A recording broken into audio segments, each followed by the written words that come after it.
Maqaan keenya Oraap. ha oraab Itti fufi gaaraappiidhaan deebiinaa deebiftee ta'oo. yemen yemen isa achi guutanii achi gadi nyaatanii biddeena dhuganii ofii nyaatanii raabbii qabadeen dhufee ani jirraa ilmi keessanii baateen galleen nyaatinee hin dhugeen hin jedhanii achi neemii asiin bahee ani jirraa ilmi keessanii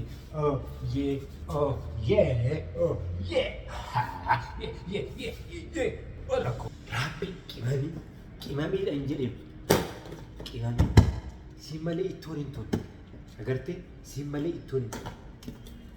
itti fufi jabaadhu kanas barbaadde kanas barbaadde fudhadhooti kanas barbaadde fudhadhu itti fufi hin jedhe gammadin galee edda galgalaa irriba rafee edda galgalaa irriba rafee edda galgalaa halkaniin ka'een kunoo dammaqee jira qima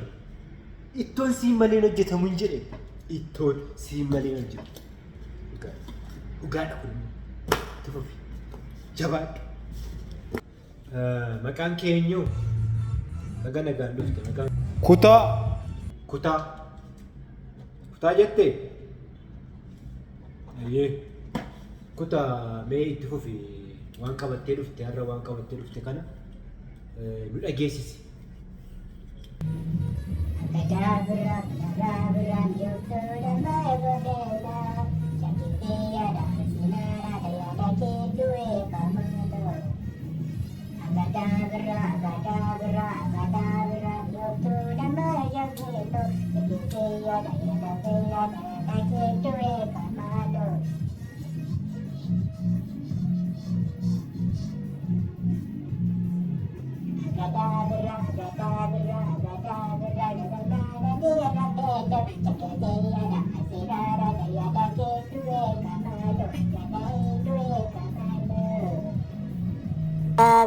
Gadabra miuftu damma ya gambelo shage se ya dan se na da ya da ke tindu e malo alale le le le le le le kadada be kishako amma sirreessi